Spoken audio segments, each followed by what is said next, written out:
नमस्कार, खबर उत्तराखंड देख रहे हैं आप। मैं हूं आपके साथ सपना दीपक मतेश। बुलेटिन का आगाज करेंगे। शनिवार को मुख्यमंत्री पुष्कर सिंह धामी अपने गृह क्षेत्र खटीमा पहुंचे, जहां जनप्रतिनिधियों एवं जनता ने उनके आवास व कैंप कार्यालय में उनका स्वागत किया। इस दौरान मुख्यमंत्री ने जनता से मुलाकात कर उनकी समस्याएं भी सुनी। साथ ही साथ उन्होंने संबंधित अधिकारियों को समस्याओं के निस्तारण हेतु आवश्यक दिशा निर्देश दिए। इसके साथ ही मौके पर उपस्थित कई महिलाओं ने सीएम को रक्षा सूत्र भी बांधा। इसके उपरांत मुख्यमंत्री हेलीपैड लोहिया के देहरादून से के लिए प्रस्थान कर गए और इस दौरान खटीमा नगर पालिका अध्यक्ष रमेश चंद्र जोशी, पूर्व विधायक राजेश शुक्ला, पूर्व ब्लॉक प्रमुख रंजीत सिंह नामधारी, जिलाधिकारी नितिन सिंह भदौरिया, वरिष्ठ पुलिस अधीक्षक मणिकांत मिश्रा, मुख्य विकास अधिकारी Divesh Shasni, SP city doctor उत्तम सिंह नेगी सहित कई अधिकारी और जनप्रतिनिधि मौजूद रहे।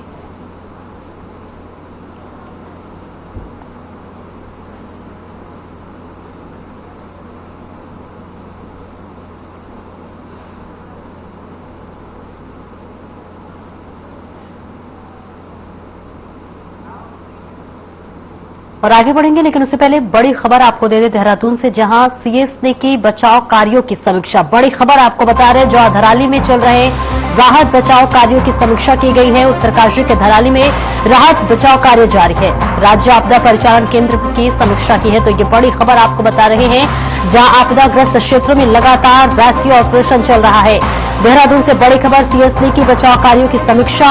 धराली में चल रहे राहत बचाव कार्यों की समीक्षा की। इस बीच उत्तरकाशी के धराली में राहत बचाव कार्य 24 घंटा जारी। राज्य आपदा परिचालन केंद्र में भी समीक्षा की है। तो आपको बताते चले कि आज धराली में जिस तरह से आपदा आया और आज 5वां दिन है, लगातार मुख्यमंत्री पुष्कर सिंह धामी भी ग्राउंड जीरो पर बने हुए हैं और 24 घंटे लगातार निगरानी की जा रही है। हल्द्वानी में रक्षाबंधन का हर्षोल्लास के साथ पर्व मनाया गया, तो वहीं हल्द्वानी जेल में भी विशेष आयोजन हुआ, जिसमें कुमाऊं कमिश्नर एवं सचिव मुख्यमंत्री दीपक रावत ने महिला बंदियों के साथ का ये पावन पर्व मनाया। इस अवसर पर कुमाऊं कमिश्नर दीपक रावत की पत्नी विजिता रावत, जेल अधीक्षक प्रमोद पांडे और जेल का पूरा स्टाफ मौजूद रहा। कमिश्नर रावत ने जाने अनजाने अपराध में बंद महिला बंदियों में से राखी बंधवाई और उन्हें आशीर्वाद दिया। कई महिला बंदियों के भाई इस बार राखी पर मिलने नहीं आ सके। उनकी भावनाओं को समझते हुए उन्होंने जेल आकर उनके साथ रक्षाबंधन मनाने का निर्णय लिया और सभी को शुभकामनाएं दी।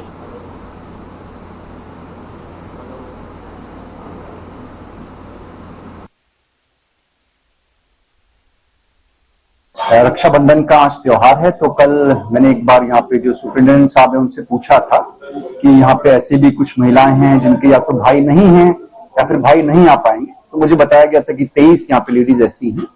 तो आज उनके साथ एक तरह से रक्षाबंधन सेलिब्रेट किया है, उनसे राखी बंधवाई और यहाँ पे किसी प्रकार की किसी कोई दिक्कत हो, कोई सुविधा हो, उसके बारे में भी चर्चा हुई। और सभी जो यहाँ पे जिनसे मैंने बात की, जिन बहनों से यहाँ की व्यवस्थाओं से वो संतुष्ट थे और सभी से यहाँ पे राखी बंधवाई गई और सभी को मेरी ओर से शुभकामनाएं। कि वोकेशनल ट्रेनिंग पे बहुत फोकस है। मैंने खुद देखा यहाँ पे एक बड़ी अच्छी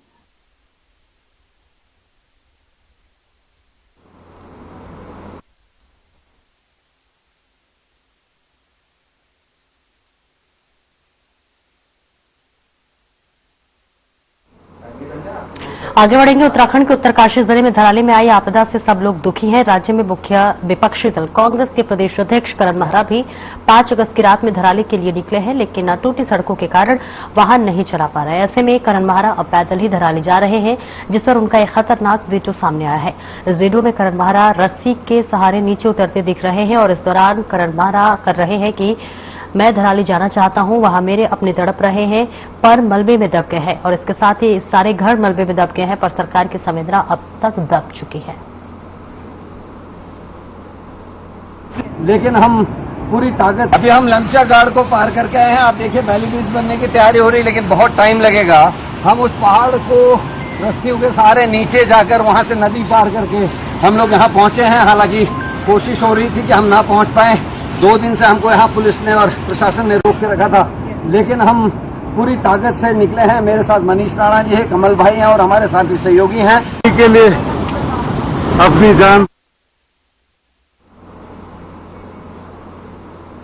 उत्तरकाशी जिले के धराली और हर्षिल में जल सैलाब में एक आपको बता दें कि खूबसूरत घाटी को मलबे और कीचड़ के ढेर में बदल दिया है, लेकिन इस वक्त हर कोई एक एक जिंदगी को बचाने के लिए अब तक का सबसे बड़ा रेस्क्यू ऑपरेशन चला रहा है। इस रेस्क्यू ऑपरेशन में केंद्र और राज्य सरकार ने पूरी ताकत झोंक दी है। सेना से लेकर स्थानीय प्रशासन, राहत और बचाव टीमें युद्ध स्तर पर जुटी हुई है। वहीं एनडीआरएफ के 69 कर्मियों के साथ 4 खोजी कुत्ते और 2 कैडबर कुत्ते तैनात हैं, जो कि एनडीआरएफ के 19 साल के इतिहास में पहली बार इस तरह के ऑपरेशन में शामिल है। एसडीआरएफ के 75 जवान और 5 डॉक्टर दिन रात कार्य में जुटे हुए हैं। इसके अलावा पुलिस प्रशासन ने भी इस ऑपरेशन में पूरी ताकत झोंक दी है।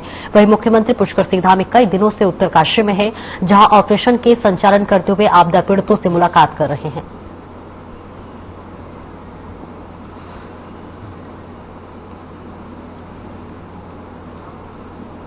राष्ट्रीय आपदा प्रबंधन प्राधिकरण, गृह मंत्रालय, भारत सरकार के विभागाध्यक्ष और सदस्य सचिव राजेंद्र सिंह ने दूसरे दिन भी धराली तथा आसपास के क्षेत्रों में संचालित राहत और बचाव कार्यों की समीक्षा की। इस दौरान उन्होंने धराली में ग्राउंड जीरो से संचालित रेस्क्यू ऑपरेशन की जानकारी ली और सड़क संचार एवं विद्युत आपूर्ति को बहाल फिर किए जाने की दिशा में राज्य सरकार के स्तर पर किए जा रहे प्रयासों के बारे में पूछा।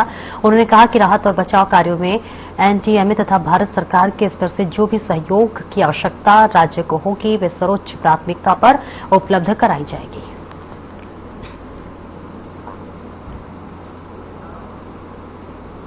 जसपुर विधानसभा का बाबरखेड़ा श्यामनगर मार्ग पर इन दोनों बदहाली और उस पर हुए विरोध प्रदर्शन के लिए चर्चाओं में बना हुआ है। आपको बता दें कि सड़क की हालत अब इतनी खराब हो चुकी है कि वहां वाहन तो क्या, पैदल चलना भी जोखिम भरा बन चुका है। चारों तरफ गड्ढे, कीचड़ और जलभराव से ग्रामीणों का जीना मुश्किल हो गया है। वहीं ग्रामीणों ने एक अनोखे तरीके से विरोध प्रदर्शन किया। जसपुर विधायक आदेश चौहान ने खुद बाबरखेड़ा गांव के ग्रामीणों के साथ मिलकर सड़क के गड्ढों में धान की रोपाई की और प्रदर्शन के दौरान ही विधायक आदेश चौहान ने संबंधित अधिकारियों से फोन पर संपर्क कर सड़क की स्थिति में अवगत कराया और शीघ्र निर्माण कार्य शुरू करने की मांग की। उन्होंने कहा कि यह सड़क सिर्फ गांव का रास्ता नहीं बल्कि लोगों की जीवन रेखा है। इन्हें अनदेखा करना जनता के साथ अन्याय है।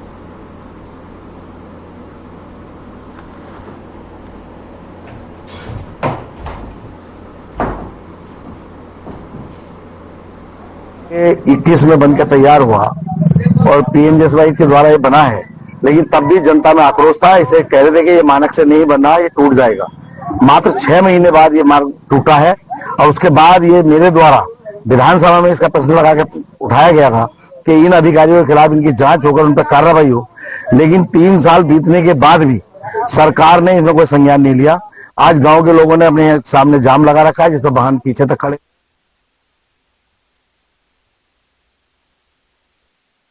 और आगे बढ़ेंगे। ऋषिकेश के आवास विकास स्थित विद्या मंदिर इंटर कॉलेज में रक्षाबंधन के उपलक्ष्य में कार्यक्रम का आयोजन किया गया था, जिसमें आईटीबीपी के जवानों को मुख्य अतिथि के तौर पर बुलाया गया। कार्यक्रम का शुभारंभ प्रिंसिपल उमाकांत पंत, विद्यालय प्रबंध समिति के प्रबंधक गौरव बाशने, डॉक्टर शशि कंडवाल और आईटीबीपी के जवानों के दीप प्रज्वलित कर किया गया। मौके पर जवानों ने कहा कि वे अपने परिवार से दूर सरहदों पर देश की रक्षा करने के लिए ऐसे में शहरवासियों को उन्हें परिवार के प्यार मिलता है और साथ ही उन्होंने कहा कि जिस प्रकार से उनकी कलाइयों पर छात्राओं ने राखी बांधी, वो बहनों की कमी महसूस नहीं हुई।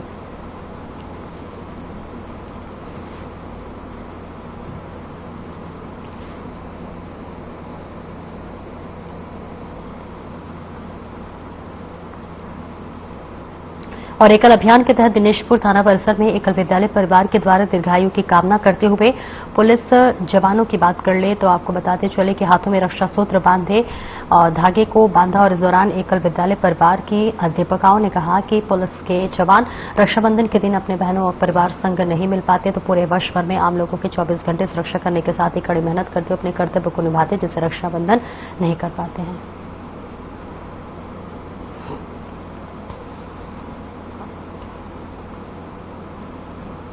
सभी बहनें आए हुए हैं थाना दिनेशपुर थाना में। हर साल की भांति इस साल भी हम रक्षाबंधन के उपलक्ष्य में सभी पुलिस भाइयों को राखी बांधने आए हैं। सभी आचार्य बहनें संगठन एकल अभियान एक संगठन है, इसी संगठन से हम सभी बहनें राखी बांधने आए हैं और पुलिस भाइयों का आशीर्वाद लेते हैं। पूरे देश में लाखों विद्यालय चलते हैं गरीब बच्चों के लिए, और ये जो भी हमारे जो गरीब बच्चे हैं जो टीचर स्कूल नहीं जाते हैं, शाम के समय हमारी बहनें हर विद्यालय अपने गांव में ही एक शिक्षा का अलग जगाती है, उनको भौतिक और सांस्कृतिक ज्ञान देती है ताकि वो मुख्य धारा से बच्चे जुड़ सकें। से पूर्व हमारे एकल अभियान दिनेशपुर के बहनों के द्वारा थाने में आकर हम सभी लोगों के साथ रक्षाबंधन का त्योहार मनाया गया। एक संदेश है सभी लोगों के लिए कि ये राखी सिर्फ एक धागा नहीं है कि भाई बहन का आपसी प्यार है। हम एक दूसरे की रक्षा के लिए हमेशा खड़े रहते हैं। और स्पेशली हमारे पुलिस विभाग के लिए यह है कि कई बार ड्यूटियां होने की वजह से घर नहीं जा पाते हैं राखी बनाने के लिए, लेकिन बहनें कभी भी हमें ऐसे नहीं छोड़ते हैं कि ये राखी ना मना पाए, आके अपने भाई बहनों का जो प्यार है हमेशा ऐसा बना रहे, इसलिए आके हमें राखी बांध के गई है। मैं सभी लोगों का धन्यवाद अपने विभाग के तरफ से। आज रक्षाबंधन का त्योहार है, कल है, वैसे हम लोग आज इसलिए मनाने आ रहे हैं क्योंकि हमारे जो भैया है, पुलिस भैया, ये लोग बाहर अपने घर नहीं जा पाते हैं, इसलिए हम लोग आते हैं इन्हें राखी बांधने। हम सब एकल विद्यालय के बहन लोग आते हैं। पूरे पत्रकार और आपका पश्चिम उत्तर प्रदेश आते हैं, मैं सभी आया है बाकी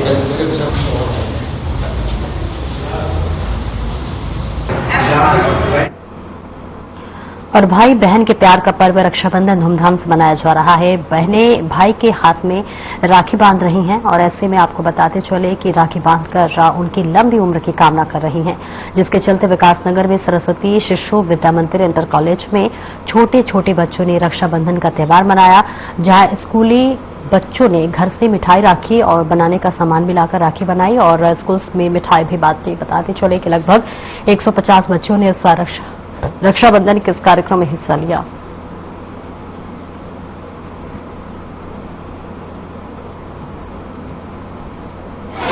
रक्षाबंधन के त्योहार पर छोटे छोटे भैया बहनों से राखी और मिष्ठान विद्यालय में मंगवाया गया और रक्षाबंधन का त्योहार, भाई बहन का जो त्योहार है, बड़े उत्साह पूर्वक सभी भैया बहनों के द्वारा मनाया गया है।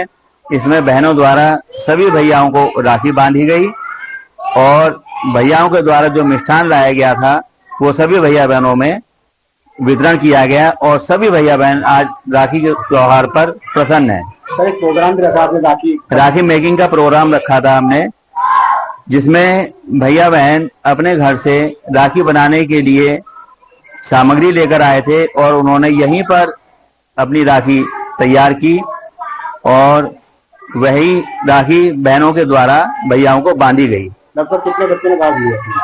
लगभग 150 भैया बहनों ने इस रक्षाबंधन के कार्यक्रम में सहयोग किया है। सर, कौन से प्रोग्राम रखा आपने? ये हमारा विद्यालय सरस्वती शिशु मंदिर बाबूगढ़।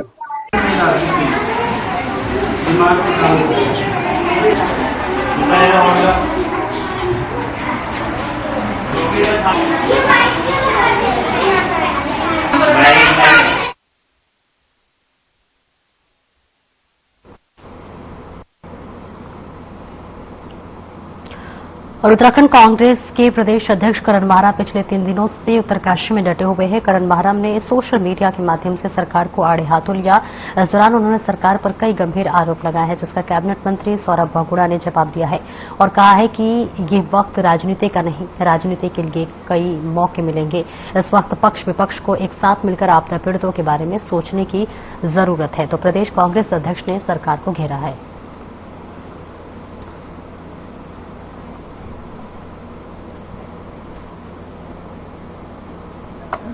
कांग्रेस की एक बहुत बड़ी कमी है कि उत्तराखंड में जब भी आपदा आती है उसमें कांग्रेस अफसर ढूंढती है। मैं कांग्रेस के समस्त मित्रों से निवेदन यही करूंगा कि आपदा के समय पे हम सबको मिलकर, पूरी स्टेट की सरकार को, ऑपोजिशन को मिलकर आपदा पीड़ितों के साथ खड़ा होना चाहिए। राजनीति करने का बहुत समय मिलेगा, लेकिन ये समय राजनीति करने का नहीं है, ये समय आपदा पीड़ितों को राहत पहुंचाने का है और जिसमें स्टेट सरकार अपनी पूरी कोशिश।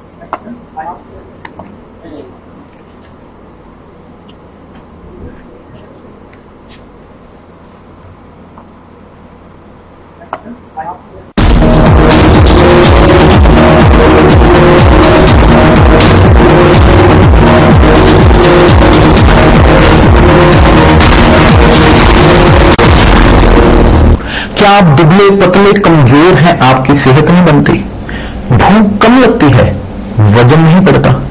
दरअसल मेन बात खाना पीना खाना नहीं है, मेन बात है खाया पिया लगना। और अगर खाया पिया लगेगा ही नहीं तो आपकी सेहत बनेगी कैसे?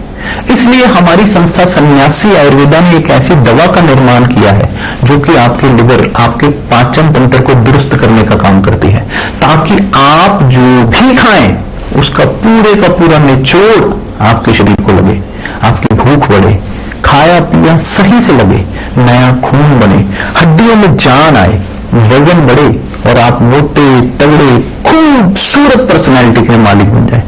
सिर्फ 699 रुपए की पूरे 1 महीने की दवा होती है और आप इसे घर बैठे 011 45 45 45 45 पर फोन करके दवा मंगवा सकते हैं। यशस्वी प्रधानमंत्री नरेंद्र मोदी जी के मार्गदर्शन में माननीय मुख्यमंत्री योगी आदित्यनाथ जी द्वारा अपनाई गई परंपरा के साथ प्रगति की नीति गोवंश संरक्षण और गोधन इकोनॉमी की दिशा में समूचे देश के लिए बन गई एक मॉडल योजना। 2018-19 में निराश्रित गोवंश की समस्या के निदान हेतु स्पष्ट नीति निर्धारण के बाद प्रदेश में अवैध बूचड़खाने बंद हो गए।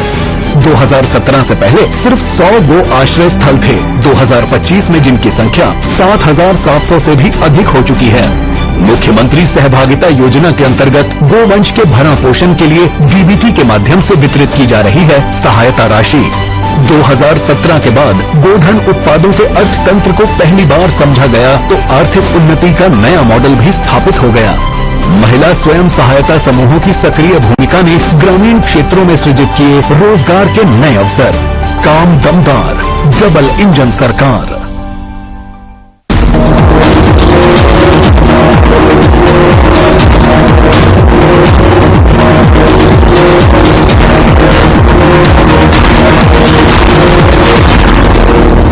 और अल्मोड़ा की बिमोला स्थित आईटीबीपी के क्षेत्रीय मुख्यालय में तिरंगा यात्रा निकाली गई है, जिसमें आपको बता दें कि आईटीबीपी के जवानों ने बढ़ चढ़कर हिस्सा लिया।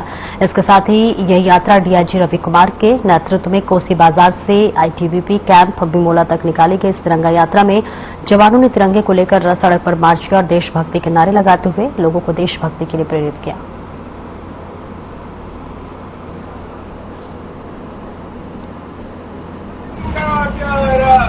ये तिरंगा यात्रा जो है ये भारत सरकार के आदेश अनुसार किया जा रहा है। इसका उद्देश्य है कि आम पब्लिक में देशभक्ति की भावना को उजागृत करना है।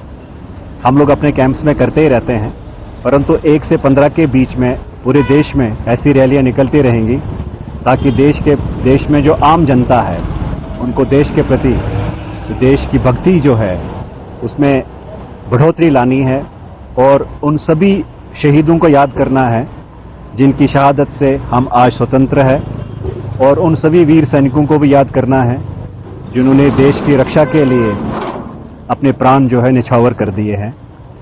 तो हमारी आम जनता से यही अपील है कि देश के प्रति अपने सारे कर्तव्य करें। देशभक्ति सिर्फ सीमा पर नहीं होती है, हर एक देशभक्त है। जो जिसको कार्य मिला है वो उसको उस हिसाब से करे ताकि देश का नाम ऊंचा रहे। यही हमारा संदेश है। जय हिंद।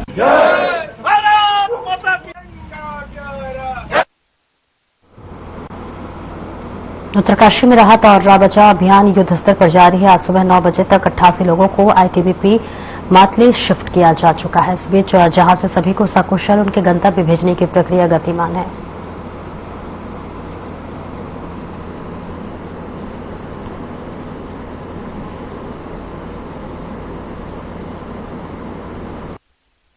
बड़ा भक्तिमाल अयोध्या हम गंगोत्री यात्रा में गए थे। वहाँ पे यानी भूकंप आ गया तो सरकार ने हमको भोजन की व्यवस्था और हेलीकॉप्टर से भिजवाने की व्यवस्था करी। संगरूर पंजाब से मैं 4 धाम की यात्रा करने के लिए आया हुआ था।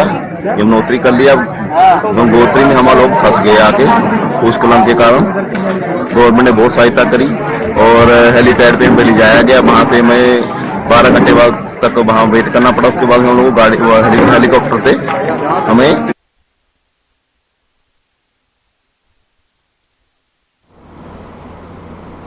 सचिवालय में कैबिनेट मंत्री और अधिकारियों की महत्वपूर्ण बैठक हुई, जिसमें आपको बता दें कि धराली आपदा पर चर्चा की गई। और इस दौरान बैठक में कांग्रेस के प्रदेश प्रवक्ता शिषपाल सिंह बिष्ट ने कहा कि जिस तरह से धराली में आपदा आई है, सरकार को पहले ही चेत जाना चाहिए था। सरकार तभी क्यों जागती है जब आपदा आकर चली जाती है। उत्तराखंड हिमाचल राज्य है जहां पर आपदा कभी भी आ सकती है। ऐसे में कांग्रेस पार्टी लगातार सरकार को चेताने का काम कर रही है।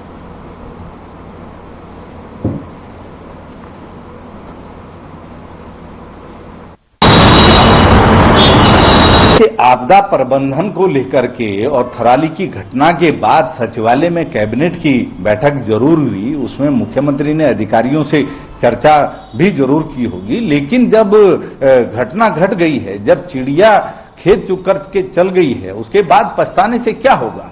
आप पहले क्यों नहीं जागते हैं?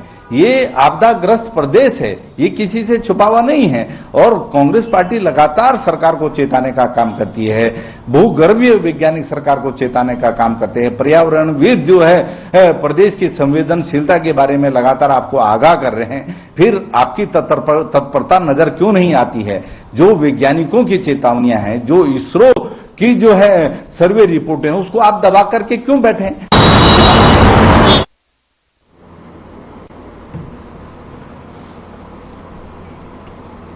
और उत्तरकाशी में क्षेत्रीय सांसद माला राज्य लक्ष्मी शाह के नेतृत्व में राज्य सरकार के विभिन्न दायित्वधारियों और बीजेपी संगठन के पदाधिकारियों ने आपदा नियंत्रण कक्ष में अधिकारियों के साथ बैठक की। इस बैठक में धराली क्षेत्र में हुए नुकसान की जानकारी ली गई और राहत बचाव कार्य को लेकर विचार विमर्श किया गया। इस अवसर पर आपदा प्रबंधन कार्यों में समन्वय का जिम्मा संभाल रहे वरिष्ठ आईएएस अधिकारी डॉक्टर मेहरबान सिंह बिस ने आपदा प्रभावित क्षेत्र में हुए नुकसान की जानकारी देते हुए राहत और बचाव कार्यों की प्रगति की जानकारी दी। और इस दौरान उन्होंने कहा कि प्रभावित क्षेत्र में आंशिक रूप से बिजली, पानी आपूर्ति और नेटवर्क की बहाली की जा चुकी है।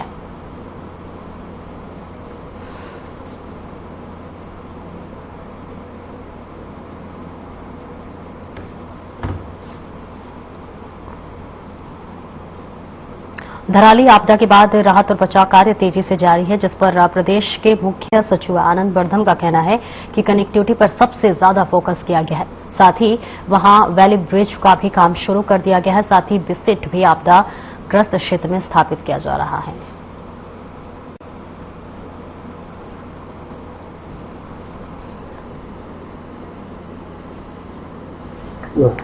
कि हमें अपने जो भी रेगुलेशंस हैं, बिल्डिंग रेगुलेशंस हो, एविएशन से रेगुलेशंस हो, तो इसको और स्ट्रांग और स्ट्रेंथन करने की आवश्यकता होगी। तो उसको डेफिनेटली राज्य सरकार अपना काम करेगी।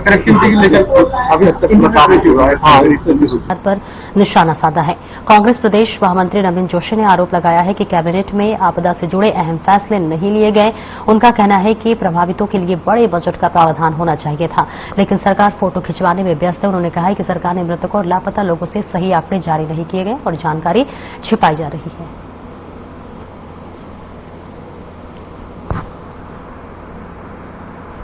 आज मुख्यमंत्री ने जो कैबिनेट के मंत्रियों के साथ बैठक करी है वर्चुअल रूप से, और जो उत्तरकाशी के अंदर आपदा आई है, बहुत बड़ी आपदा आई है, उसमें कई लोग अपनी जान गंवा चुके हैं और कई लोग अभी भी लापता हैं। जो बचाव कार्य वहां पे युद्ध स्तर पर होना चाहिए था, वो देखने को नहीं मिल रहा है, क्योंकि वहां सेना तो मदद कर रही है। मुख्यमंत्री जी को सेना की पूरी मदद लेनी चाहिए और एसडीआरएफ, एनडीआरएफ, इनके जवानों को वहां पे मुस्तैद रहना चाहिए। हमारे प्रदेश कांग्रेस के अध्यक्ष माननीय करम मेहरा जी को जब आपदा का मालूम चला तो अपने पूरे दल बल के साथ वहीं पे मौजूद है। पूरे रास्ते टूटे हुए हैं, कोई वैकल्पिक मार्ग भी अभी तक वहां पे नहीं बन पाया है। ठीक है सर।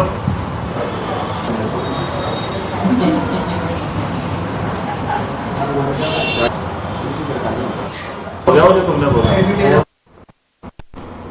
नगर निगम क्षेत्र के ग्रामीण इलाके के 20 वार्डों में पानी के बिलों में मीटर रीडिंग से अधिक का राशि आने के कारण उपभोक्ता नाराज हैं, रोष प्रकट करते हुए नजर आ रहे हैं। ऐसे में उपभोक्ताओं की नाराजगी को दूर करने के लिए 20 वार्ड के पार्षद योगनगरी स्टेशन के निकट उत्तराखंड जल संस्थान के कार्यालय पर बिलों को सही कराने की मांग को लेकर पहुंचे, लेकिन कार्यालय में अधिकारियों की अनुपस्थिति से पार्षद भड़क गए और पार्षदों ने जल संस्थान के कार्यालय पर जमकर नारेबाजी करते हुए प्रदर्शन किया। प्रदर्शन के बाद जल संस्थान के कार्यालय में ताला लगाते हुए कार्यालय में मौजूद कर्मचारी को बाहर कर दिया गया। पार्षदों ने शीघ्र मीटर रीडिंग के मुताबिक बिलों की चेक की गई।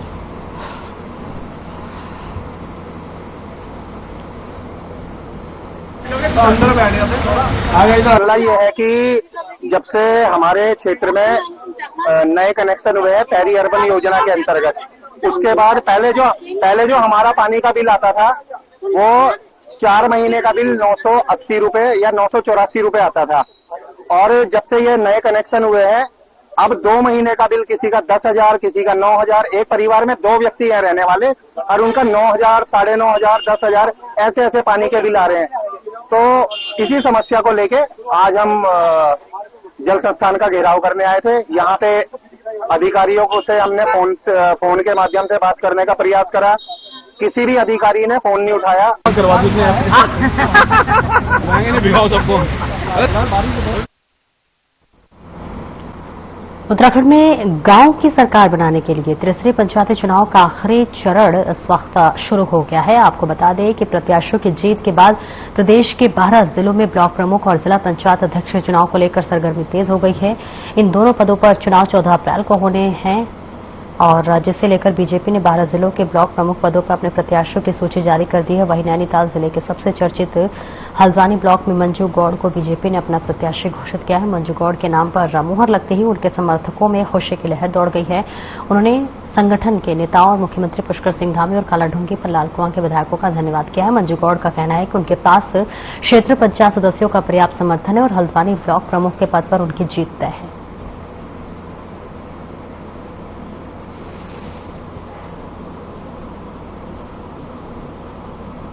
वगैरह जी का भी बहुत बहुत धन्यवाद करना चाहती हूँ। माननीय विधायक मोहन सिंह बिष्ट जी का भी बहुत बहुत धन्यवाद करना चाहती हूँ और माननीय पुष्कर सिंह धामी जी का बहुत बहुत धन्यवाद और पार्टी के सभी मुख्य पदाधिकारियों का बहुत बहुत धन्यवाद करना चाहती हूँ जिनने मुझ पर विश्वास करके मुझे टिकट दिया है। विकास खंड के अंदर जितनी भी समस्याएं हैं सबका समाधान करने की कोशिश करूंगी। जो भी मुझसे संभव हो पाएगा उसे सब करने की कोशिश करूंगी।